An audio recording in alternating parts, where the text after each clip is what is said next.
Well, are we on? Hello, everybody. Welcome to the Tavola Aperta.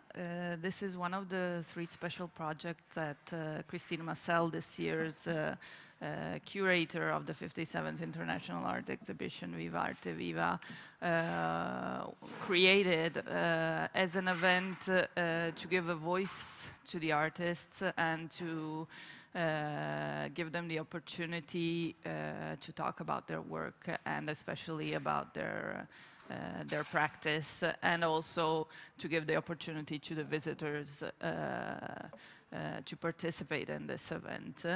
It is a lunch, so please eat, don't feel shy because we have microphones. And it is an open table, so it does not want to be a discussion between me and our guest today. So please participate with whatever questions or comments you might have. Our guest today is Salvatore Arancio, who I want to welcome. Thank you. Very kind.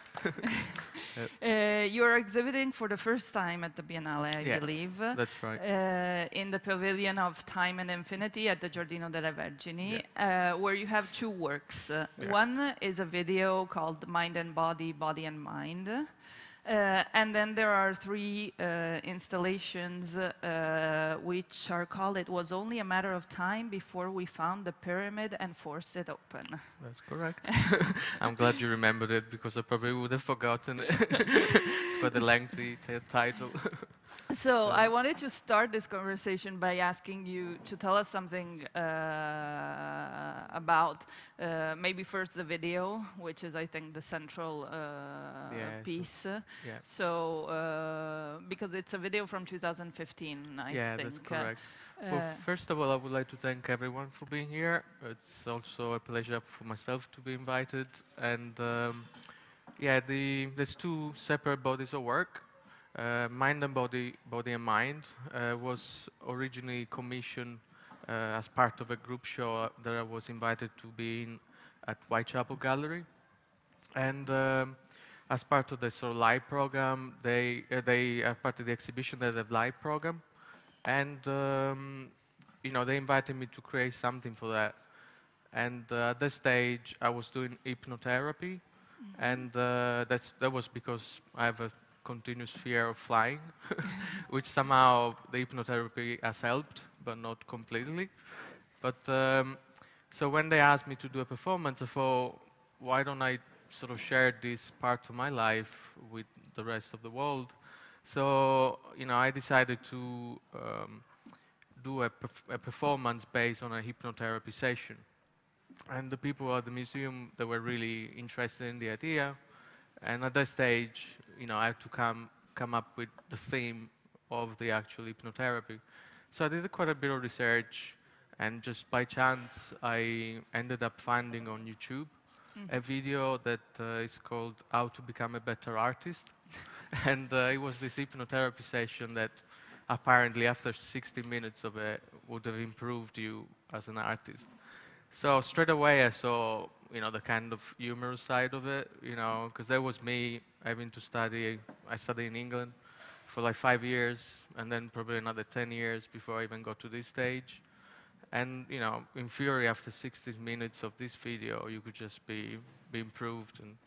And so it was like, it made me think also, what does it mean to be an artist today? And also the kind of value of art education these days. So, what I ended up doing, I sort of took the script from this YouTube session, and we had it was originally, as I said, it was a performance, so we had this actor reciting, word by word the text, and then I changed the visuals from the YouTube to video, and I made my own sort of video with found images, found from the internet, just recorded in other places that I always do with like my phone or professional cameras. And the video in itself is very hypnotic. It contains a lot of flashing light. And the flashing light refers to this sort of machine called the dream machine, was a device that William Burroughs, Ian Somerville, and Brian Gisin created in the 60s.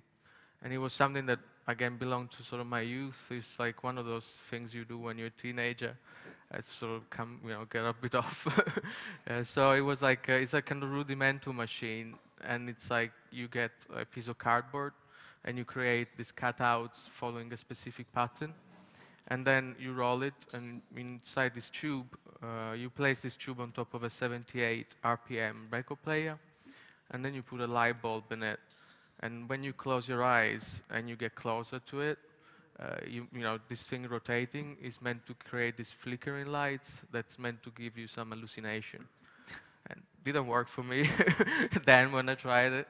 But, the flashing lights that you experience in the video, it's the same frequency of the sort of dream machine flickering lights. And as well as that, there is a really kind of deep sound as well as the voiceover. And those deep sounds relate to the alpha brain waves that the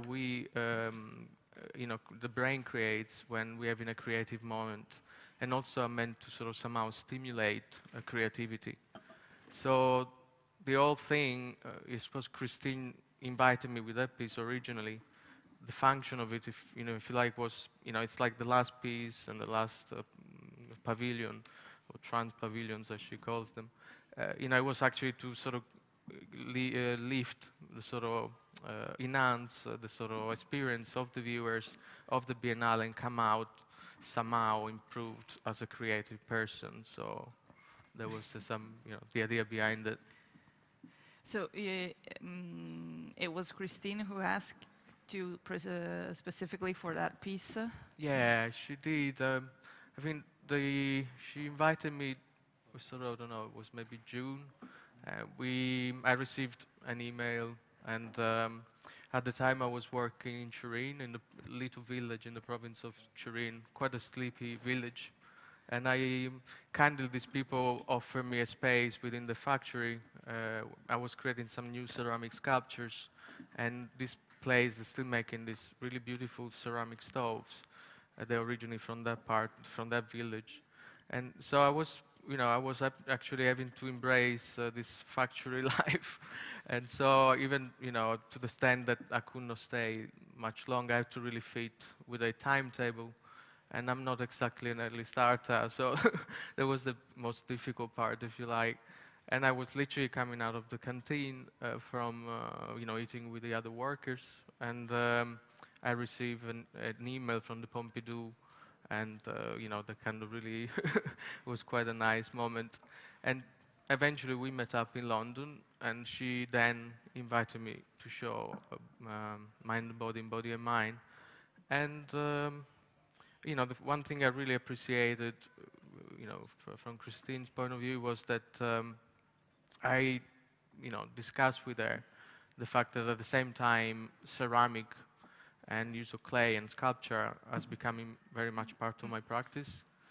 And, I really, of course we know putting together a Biennale is not exactly an easy job. And I really appreciated the fact she was really open about this possibility. And she said, put down a proposal. If somehow fits and connects with the video, why not? So that was the next difficult moment. It's like, how do I connect some kind of ceramic sculptures to this video, which is somehow quite a finalized piece?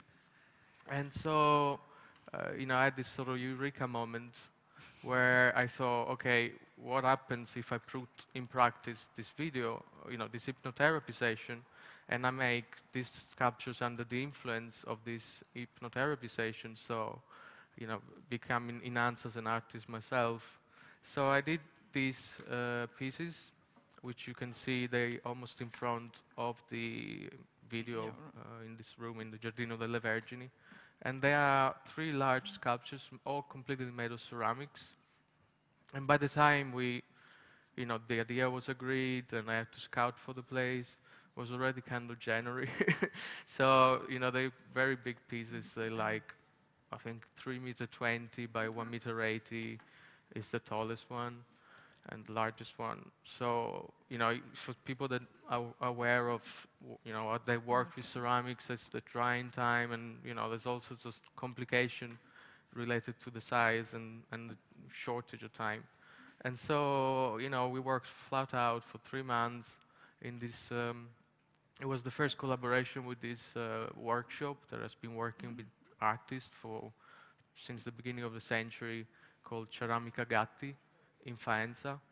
And this collaboration was a bit of a challenge for both of us, you know, but I really found very interesting people that I work with, and you know, that was one of the reasons why they're still standing there and it was ready on time and everything. It was good kind of synergy happening.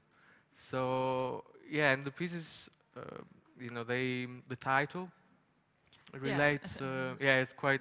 I mean, most Tell of us my something about the title. yeah, I sort of like to play with titles in a way that I like most of the time. They normally quite long, and somehow create a narrative on their own. And for me, that's already sort of sending the viewer into some kind of you know, landscape or some kind of place, that imaginary place. So, and this sentence actually is related to the book by Arthur C. Clarke called Sentinel. And Sentinel was the original novel that inspired Stanley Kubrick to make 2001 Space Odyssey. And you know, I have to come out with something like the monolith in 2000 Space Odyssey is kind of a fixation of mine. It's something that I refer to a lot of the times. And the idea of the sculptures was that they turn into this kind of, call it a sculpture garden, or maybe like a sort of healing space, that people, again, will breathe this aura of enhancement, of being sort of this kind of better artist, and come out as, you know, as a better artist as a result of the experience. But also, for me, they are a little bit like some kind of sentinel, like the monoliths lands in the landscape in 2001, just like this kind of alien presence. I like the idea that those totemic sculptures, there's sort of this growth out of this sort of magmatic presence, and they are placed there from, you know, almost like watching this sort of strange people of the art world. So there was a sort of kind of humor attached to it. So I like to think that, you know, you are looking at the sort of sculpture, this presence, but also this presence is actually looking at you at the same time. So there is this sort of dual connection happening. Yeah, and they actually made completely of ceramics. The bottom part of it, it's black and it's very lava-like, and it was made. It's all hand-built, and it was made by using lava stones as a sort of stamp. So if you like, it becomes a sort of like negative space, and it's full of epoxy resin. So it sort of gives you this effect of being this kind of liquid sort of floating on the surface of it. And then you get this kind of sort of totemic sides, sort of shapes, and they are very colorful. And the colors have been done using, well, they've been fired once, and then they were sprayed, one on the 2 pieces, because they were made with a wheel. And so physically, you know, there was like a hand, you know, that could not stretch anymore. So there was like physically the 2 pieces on top of each other. And once they were fired, they were then placed on top of each other, balanced on a sort of spinning wheel. And then they were sprayed with a sort of spraying gun, but with like normal ceramic glazes, just to get this sort of flu colors going. But also they were then fired a 3rd time. And at this stage, they were painstakingly painted with this lasta. That's called the mother of pearl lasta. And they fired at a lower temperature, and that gives the sort of even more disorienting, glowing effect. So in a way, they were quite complex in the making, and And when I was saying that 3 months was almost the limits of what we could achieve, it was pretty pushed. So. So how did you start working with them? With Because ceramics, or? yeah, with the and especially with the Ceramic Agati. Well, with Ceramic Agati, it was well. I study photography, so my training has been photography throughout, even for my masters at the Royal College. And when I finished my masters, I somehow put my camera away. I just my work was already taking this kind of. It was going towards this fantasy realm, this sort of fantasy territory, more than documenting reality, which photography is very much about.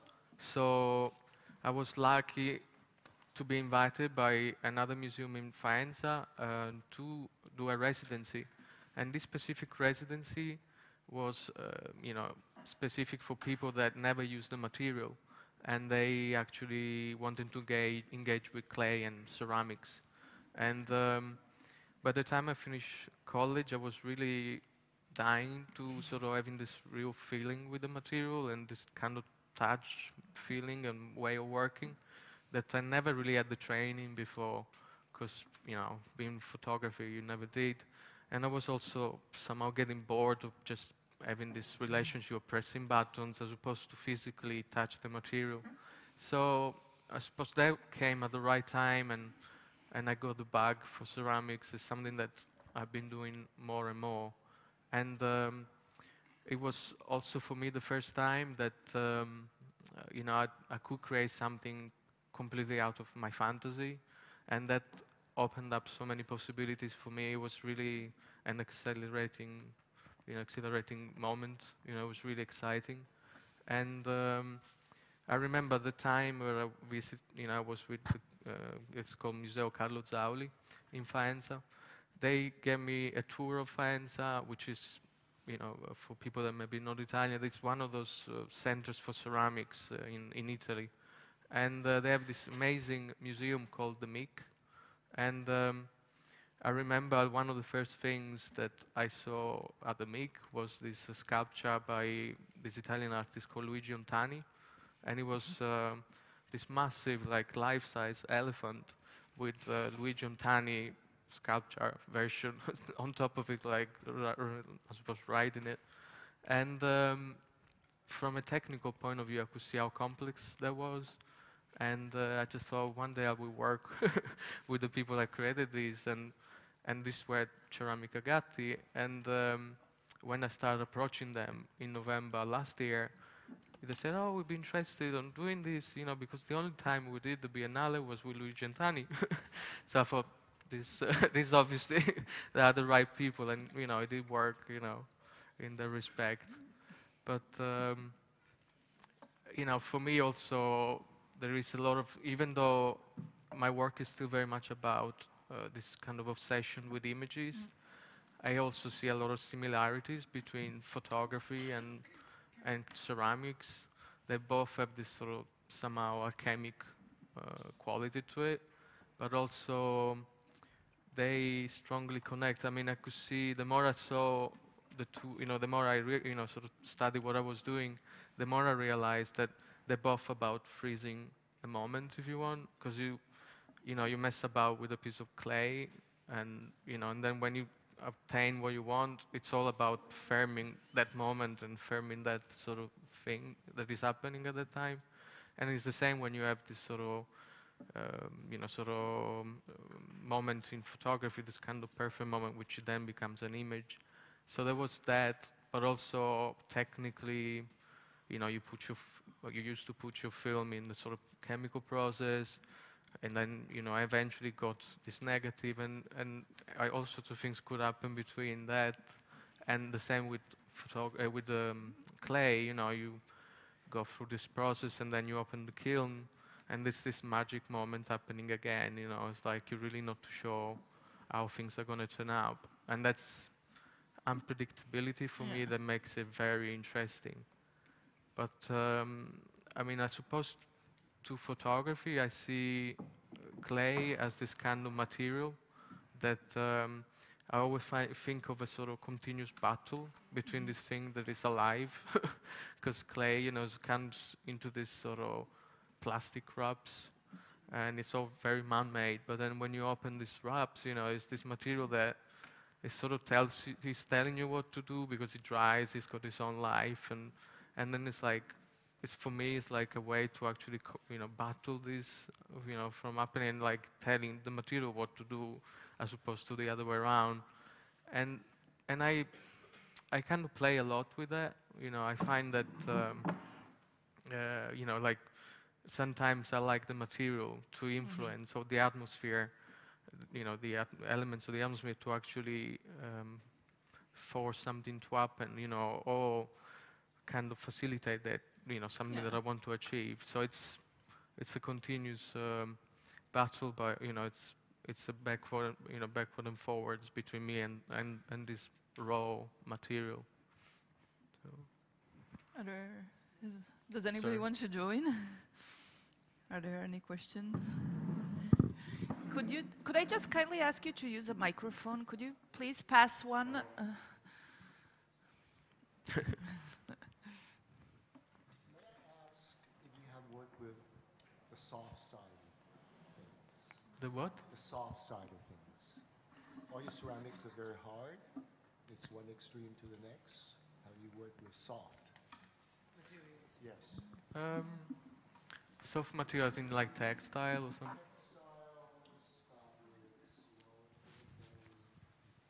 I have in the past. Yeah, I mean, I did work with textile, for example, before. Mostly like prints on textile, because I like the sort of quality and the gentleness of it. But also for that specific show, really referred. I mean, I like always within my practice as much as possible to connect the form and the content. And for me, most of the stuff I do and the way they're presented really fit with the kind of message I want to send, at least to begin with. So, for example, I used you know, materials like it was silk in the case, and I printed on silk because it was referring to an image that I did, you know, that I did for a show in Paris, and the image, it was of these two people from, it was a show that I did for the space called Y in Paris, and it's a space run by the university over there of Cergy.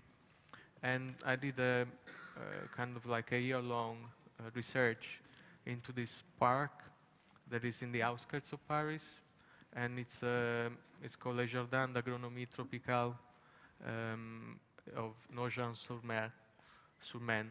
And it's a place, you know, that really interested me because it was a place where they did a Exposizione coloniale in 1905, but also it was a place where it was almost the equivalent of Kew Gardens for France. So a lot of people went to research and study plants.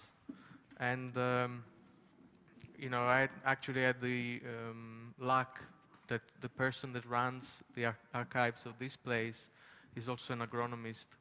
And so there was this really open conversation about materials from the archives and, you know, sort of anecdotes that he knew about it. But the interesting thing about this park was obviously that they imported these plants from some colonies, French colonies at the time, and they thought maybe certain plants would be useful to be used somewhere else in other colonies. So they imported them, studied them, and then exported somewhere else, completely, in a way, screwing up the ecosystem, unfortunately, of those colonies. But at the same time, you know, it did kind of make sense at that time. So one of the images that then became sort of the poster for the show, and also the first image you saw, was of these young people from the colonies holding this cloth in this sort of bare landscape. And in front of this cloth was a piece of a young plant of caoutchouc or rubber. And it was a device for, you know, the French guy to take a photograph of it. But for me, the space behind this cloth became the really kind of interesting space. It's like this hidden space you could not see. And also the way that this simple device, this guy is holding it, was creating a space within the space of the landscape. So in that specific case, for me, it makes sense to use a piece of silk and printing that image in it, because then when you walked into the space, being silk and being also having this kind of colonial references, he also created this sort of like transparent, sort of filter. Backlit. Eh? Kind of a backlit.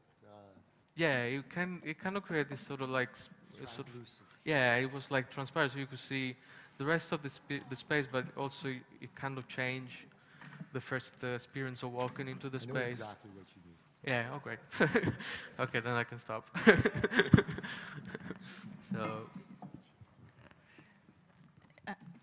Anybody else?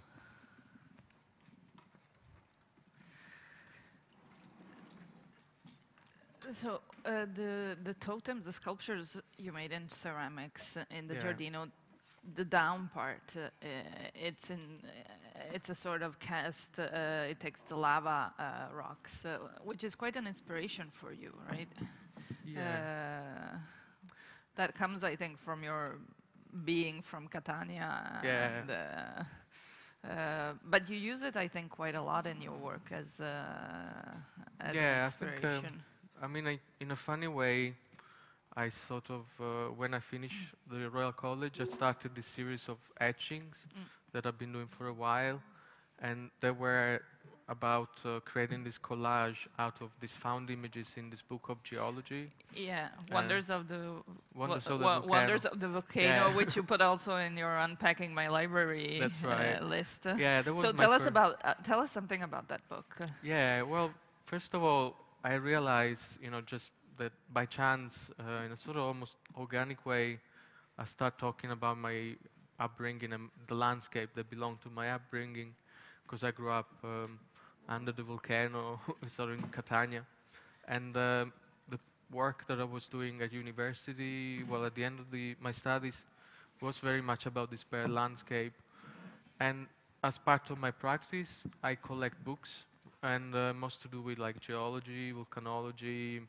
or science related to do with landscape or things that surround us in that respect. And yes, I start collecting these books from Victorian times mostly, and for me, they had so many interesting parts.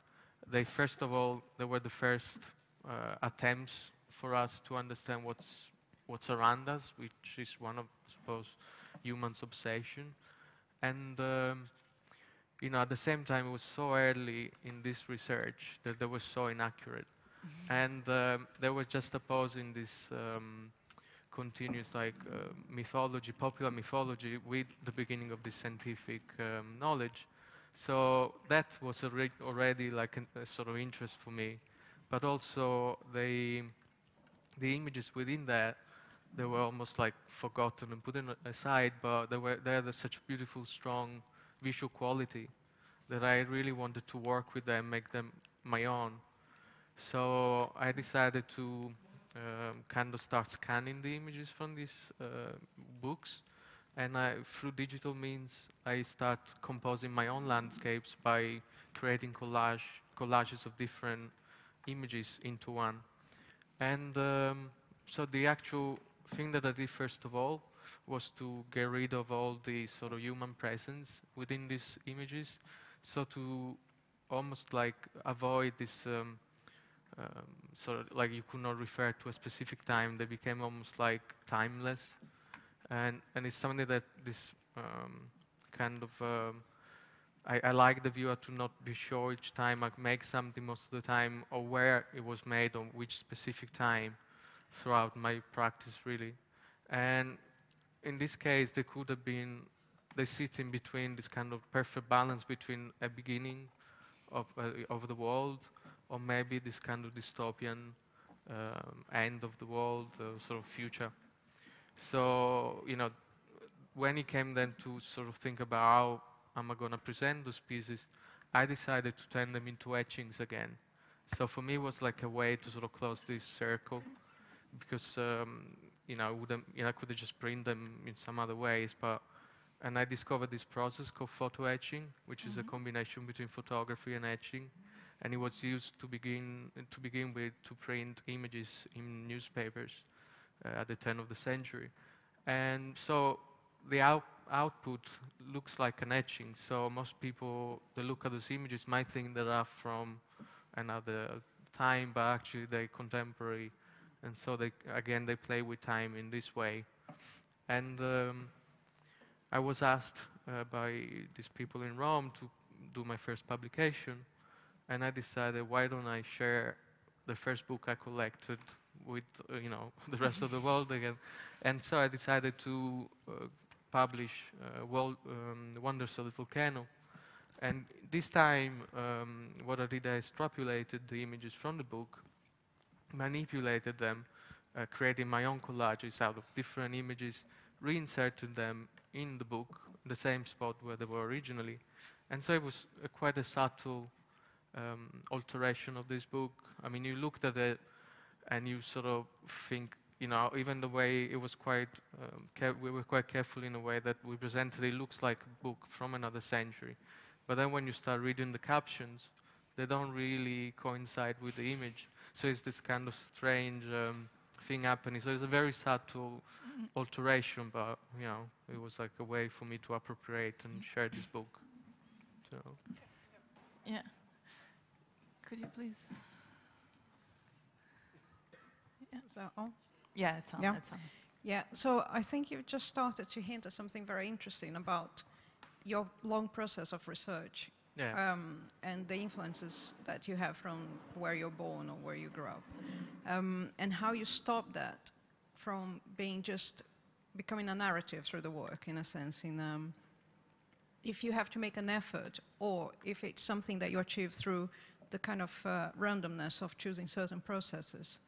So instead of being very specific about, I did this research and therefore this is the output in the work.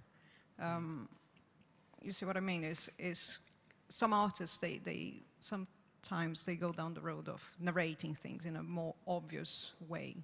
Yeah. And if the process, the choice of material, the choice of output of your of your research and artistic practice is related to this randomness or this looseness in choosing certain processes, to be able to escape this constraint of demonstrating that you've done all this research. Yeah, I mean, I think you're right saying that. I mean, it is part of what I do. I think, when the source material normally also comes from found images, and so I'm aware of the aesthetics related to that, and partly for me, it's, I always battle with this kind of, you find something that is already in a way, this somehow perfect on its own. It's somebody else's creation that he has achieved a certain aesthetic. And for me, the aesthetic might be the attraction to begin with.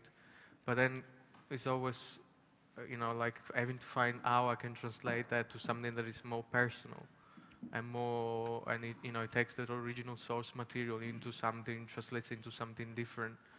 And for me, it's just normally a combination of adding other elements to the original layers that then, it creates another aesthetics, and it's to do with like things that sets of interest of mine that add to the original image, but also I work with this sort of like archival methodology. So I have things that I enjoy for one reason or another, and then I put them aside. And then because I work within certain parameters of like looking at landscapes and scientific knowledge and stuff like that, they somehow all end up fitting with each other, and it's this kind of magic moment that happens, and when you think, oh, maybe that could work with that, or I could extrapolate something from another image and overlayer it, and so there is this continued backward and forward from the original source, and all this kind of material that I gathered through my research. Yeah. So how is your How is your day? Where do you work? How is your studio? Oh, well, What did you my typical day varies. I'm like, I think like as an artist, you know, you never stop working. I mean, for me, it's very much about looking at things in a certain way, or like always looking at things with a certain perception. I'm always like visiting things that interest me, like museum of sort of natural history museums, or all sorts of other things I see. They always become then a source material that I record all the time. So that takes a lot of my time. Sometimes I go specifically to visit museums as a way to pleasure myself, but also as a sort of research point. But I don't. I have a studio, which is in London, and I tend to work mostly there. Kind of now, especially rarely. I used to do more, but I live this sort of slightly nomadic life these days. I never in one place long enough, unfortunately, and I always research for new residencies. For me, has been a very interesting process, and so there isn't a typical day because I always find that I have to reinvent myself within a certain situation, a different city. And for me, that's been an incredible sort of source material. It's been an incredible life experience as well, because you get transplanted for a month or two into a reality that you have no idea of, and perhaps you slightly research to begin with, but then you have to find your artistic materials, or you have to find the shops. It's all continuous kind of like reinvention.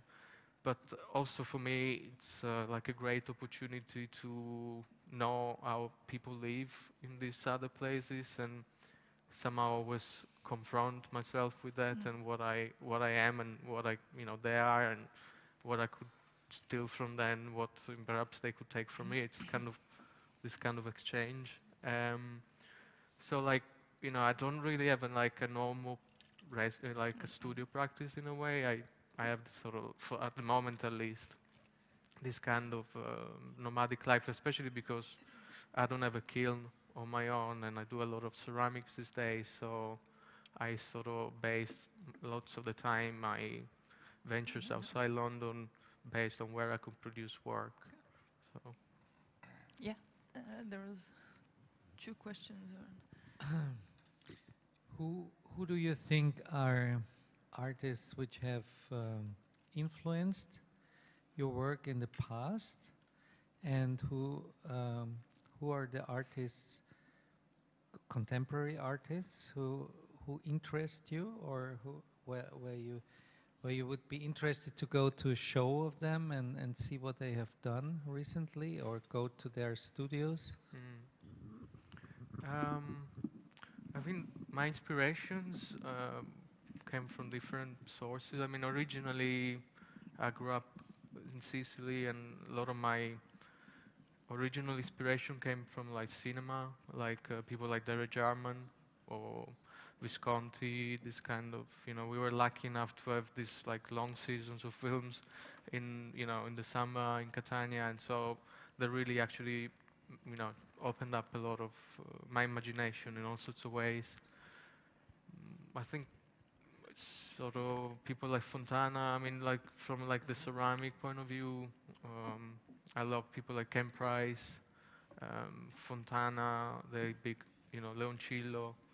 They are big influences for me.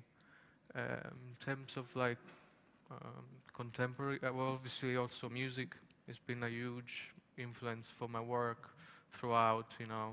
If you look at some of the titles in my work, it all relates to like bands I enjoy. It's like one of those things that still makes me feel like I'm in my teens.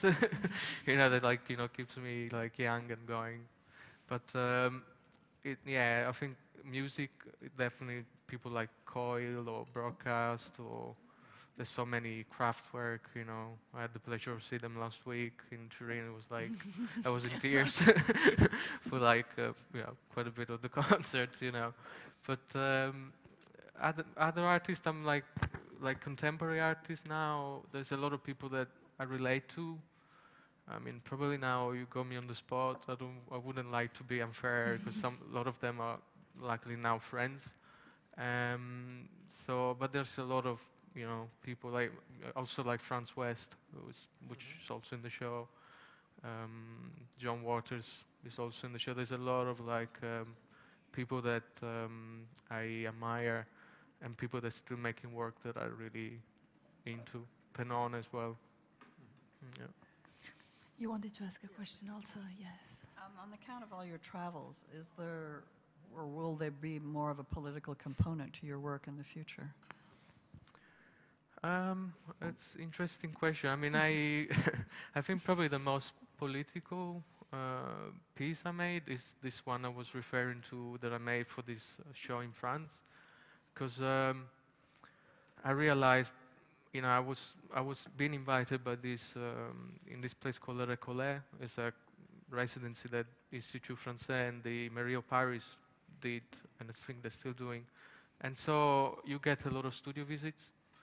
And I was talking to the most uber, you know, super duper curator, but they were not aware of this garden, which was for me was quite strange. Like me coming from a complete elsewhere there and being, you know, really into this.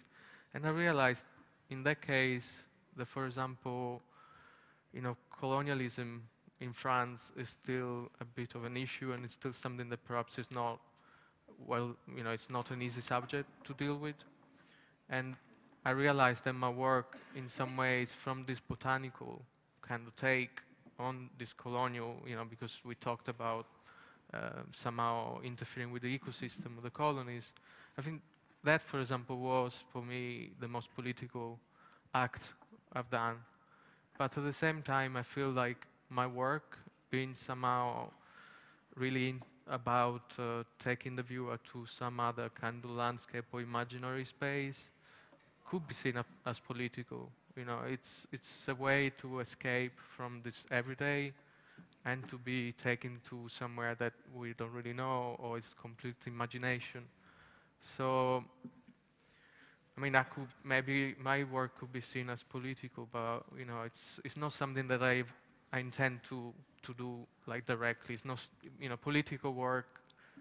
Actually, I feel really some kind of somehow quite anxious to engage with, especially because, you know, it's done for the art world, and there's a lot of like discrepancies there. You know, I find that you know, there is people that do produce work that is so openly political, but then they are part of a system that maybe is not exactly kosher, if you like.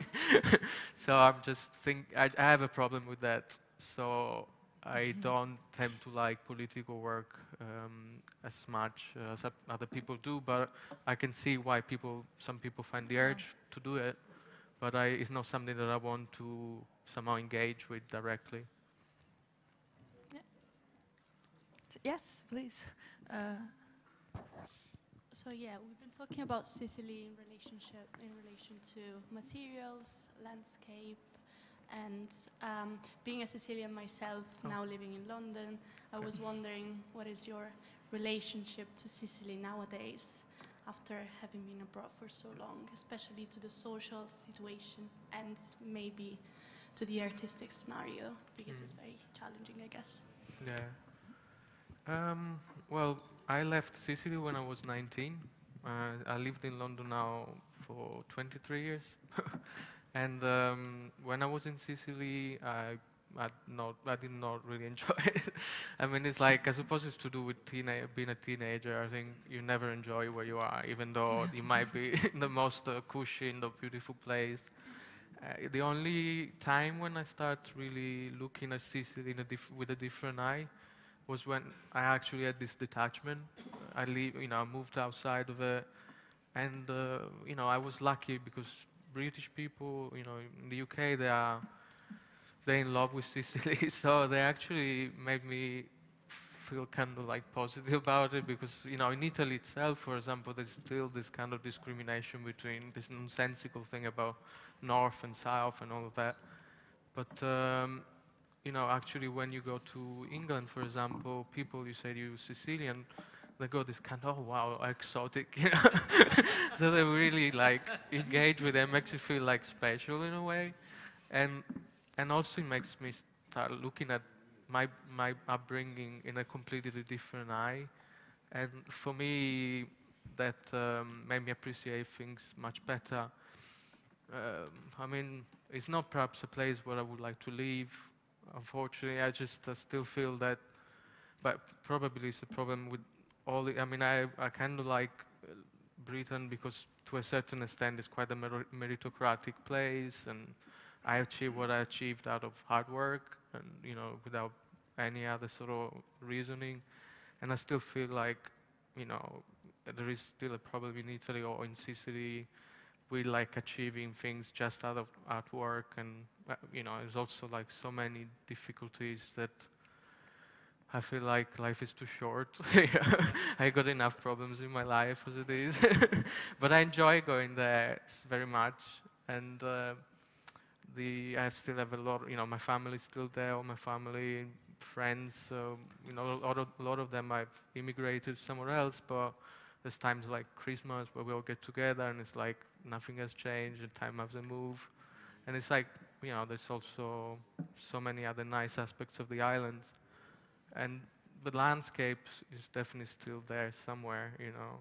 And the art scene, I think it's improving a lot. I mean, I did a show, I showed twice in Sicily, first in Palazzo Riso in Palermo, it was like 2009, and then, or 10.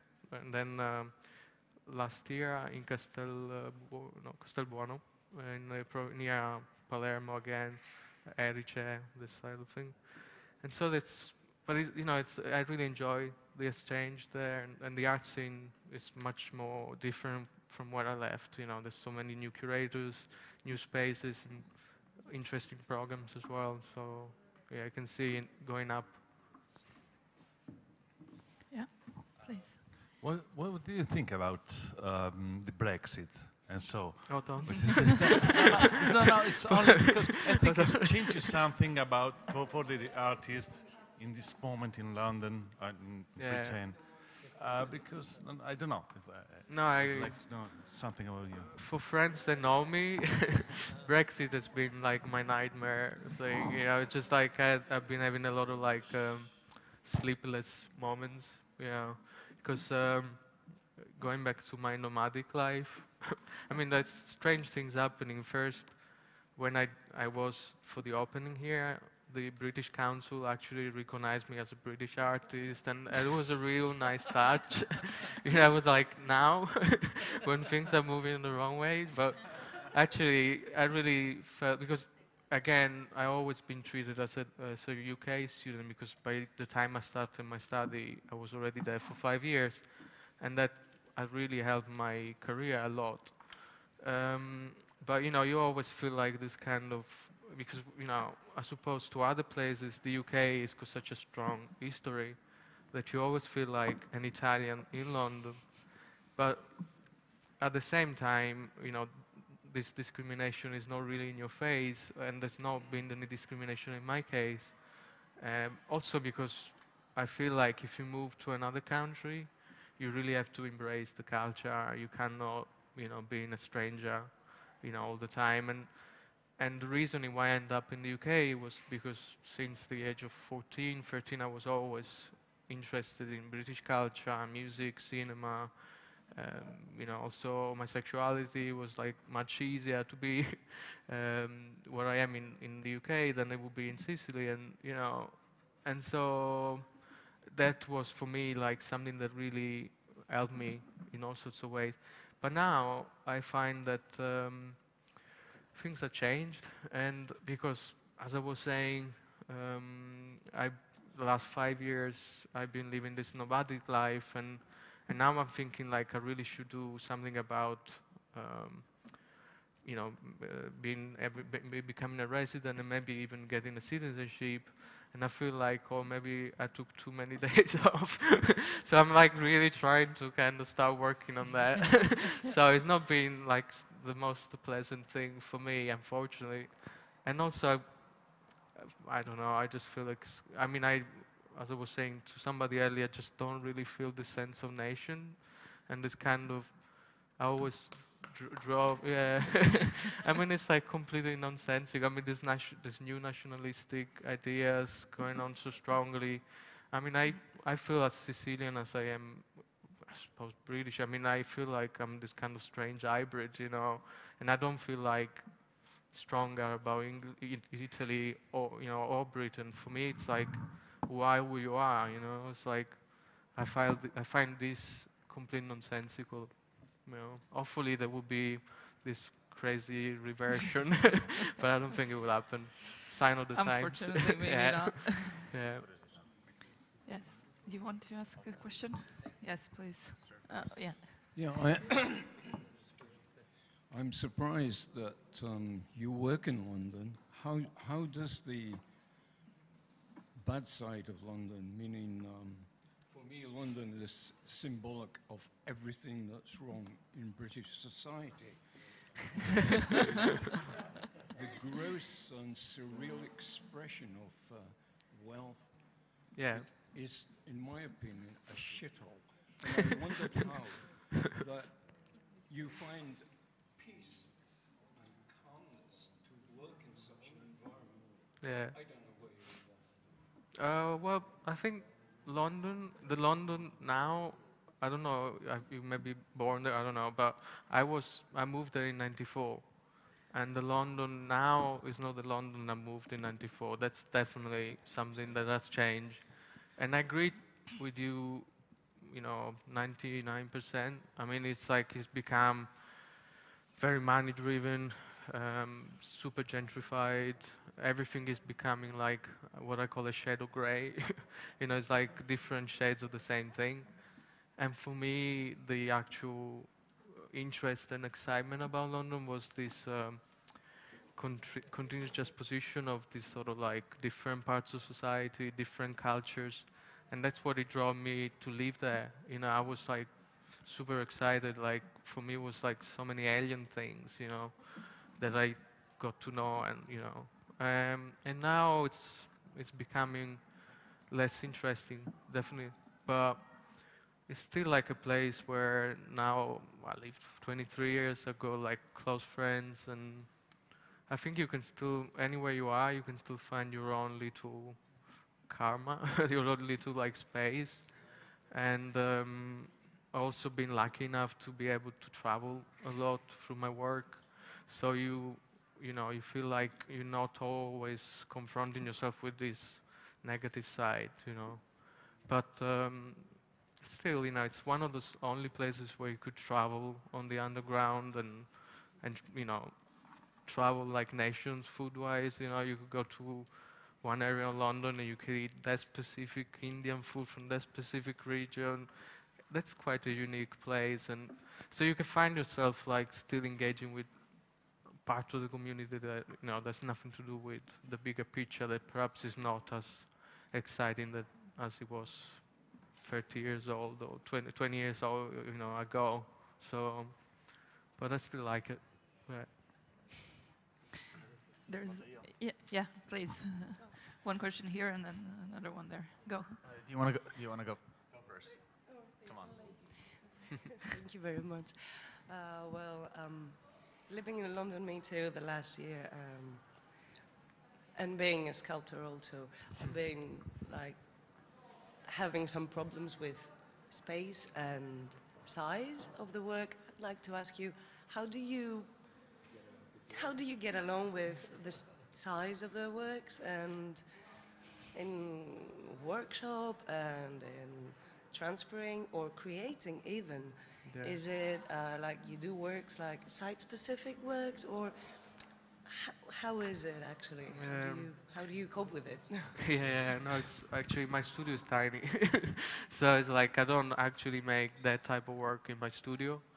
And there are certain realities now appearing where they facilitate, that production. But being in London is super expensive, so I tend to, I actually go to these other places and I travel, to actually make certain specific works that otherwise, if I was to do them in London, would be 3 times the amount of, the cost, and it's also a nice way for me to continuously learn from new people and, so reinvent and re-engage with the material. So you actually, you make site-specific works when it's like an invitation from an exhibition or a residency, so this is and you actually just leave the work there, or you transfer it, or you sell it? In a practical way, if I get, most of the work I do, sometimes I produce stuff, but it's always like on the sort of goal of making a show. So I get invited to a show, then I come up with certain ideas, and then I start the production and thinking where I should be producing that. The usual story to reduce cost, in all sorts of ways, and then you sort of like shipping and all that. But Faenza, for example, it's been a place where I made those pieces, and again, it was not too far from Venice.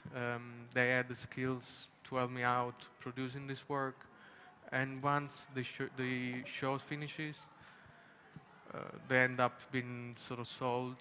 Hopefully, if not, they get stored, and then they get sold eventually. But I don't deal with the storage thing. I work with a gallery that is now based in Milan called Federica Schiavo, and she's great. She deals with all of that side of things, which makes my life a lot easier because I can just kind of concentrate on the more creative side of things.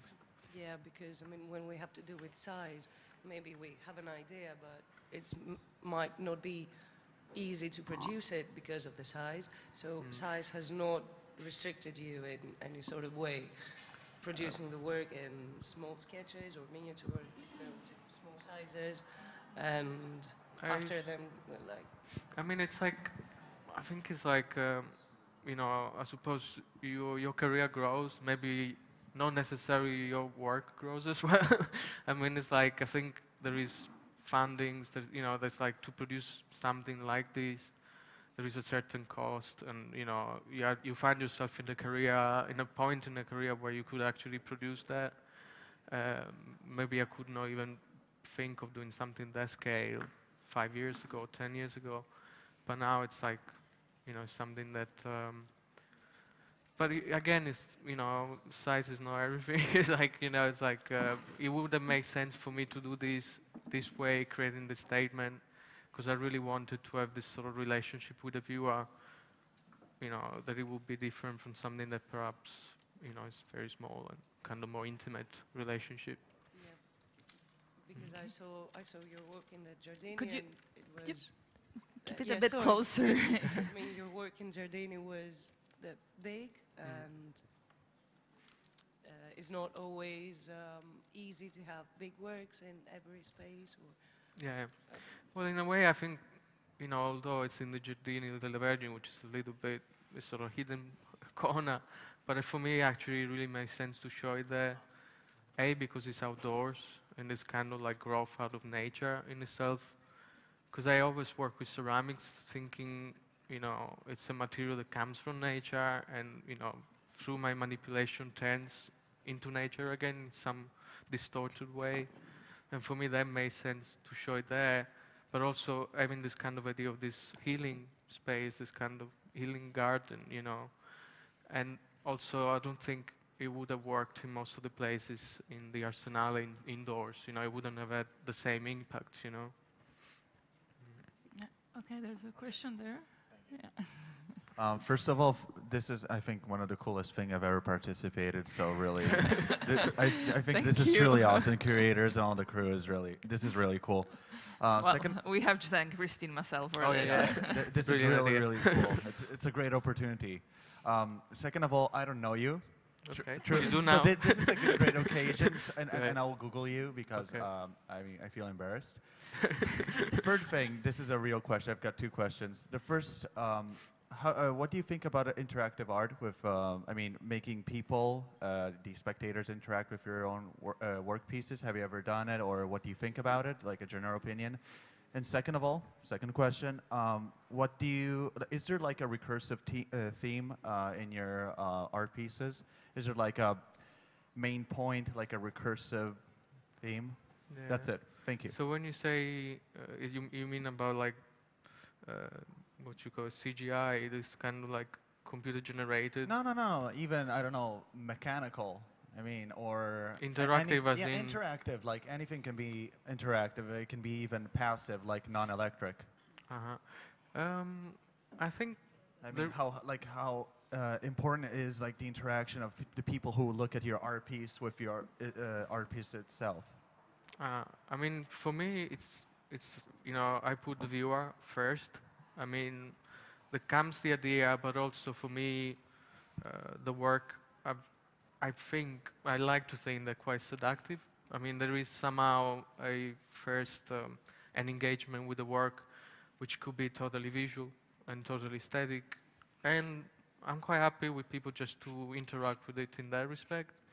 But also there is so many different layers I try to kind of charge the work with, and if the viewers then engages in a more deeper way, makes connection with certain things, I'm happy for that to happen too. It's like even an improvement to the experience. But also I think they are physically quite, like I just did a show in Turin, part of Artissima, and we allow people to touch the sculptures for the first time. I mean, you could do that all the time here. But do not touch areas. Yeah, totally do not. I kind of agree. I mean, there's certain times where you really want to touch something, and as long as people do it quite nicely, I don't have a problem. But I'm sure the alarms here will go crazy. Likely, my work is outside. But no, I think for me it's this kind of engagement of different layers, and I'm quite happy for people to engage in all sorts of levels of that. But also I'm always very interested to hear how people maybe that know even from the art world. I always try to show my work to people that are not perhaps related, and to actually get a feel of what they think. Because I also don't particularly enjoy ultra conceptual work that somehow is so detached from like the life of somebody that is from outside this kind of circle of the art world. And for me, that's it's not a type of art that I want to do or engage with. And for me, it has to have this sort of like at least this visual attraction to begin with, because I think art should be something quite democratic and something that should take your mind away from all the rubbish that is around us most of the days. So, and what was the other question? The other question is there a recurring theme or an idea you always want to express, or is there like an idea you always want to incorporate inside of your art pieces? I don't know, like. I think there's this idea of. I don't know, like freedom. I want to always express freedom in every single art piece. Just an example. Interesting.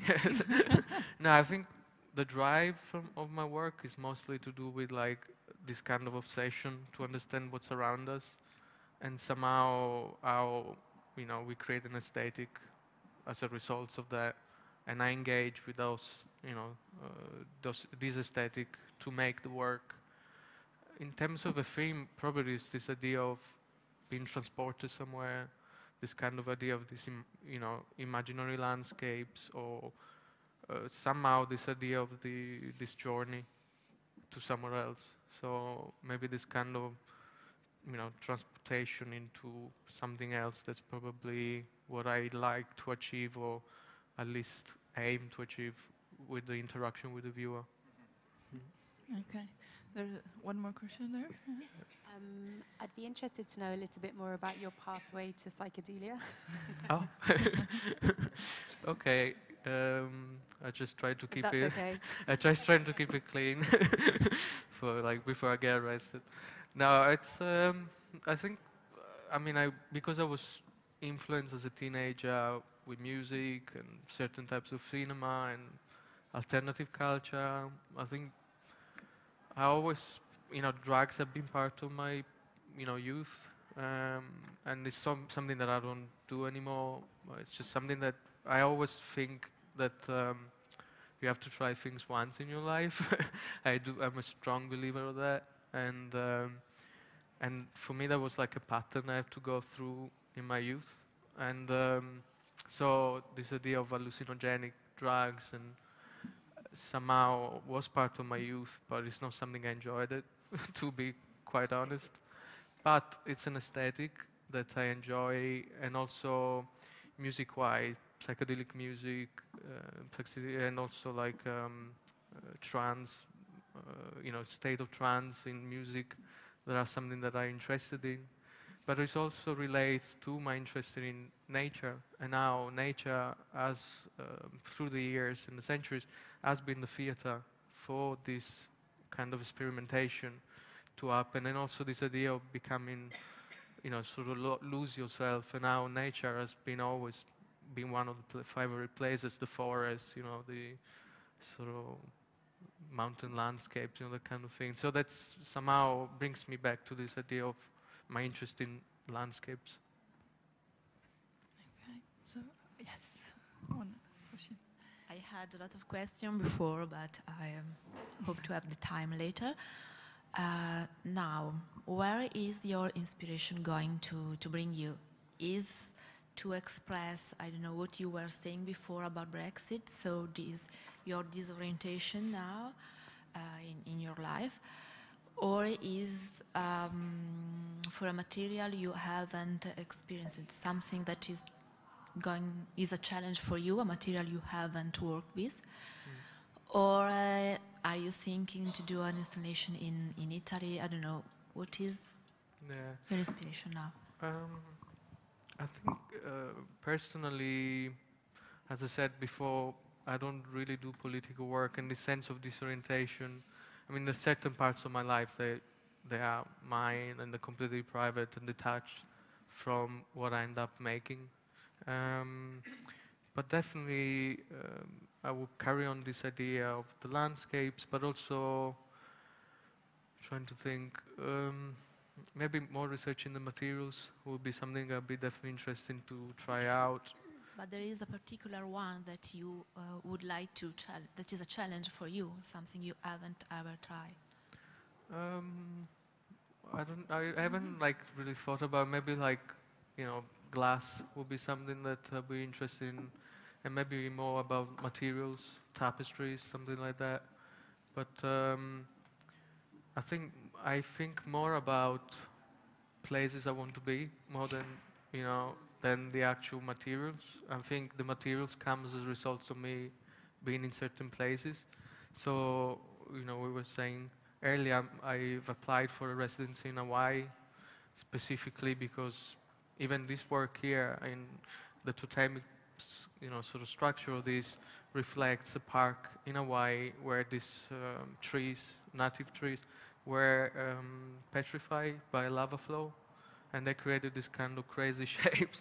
And there is this residency that brings you to a park, a much bigger park near to this other one.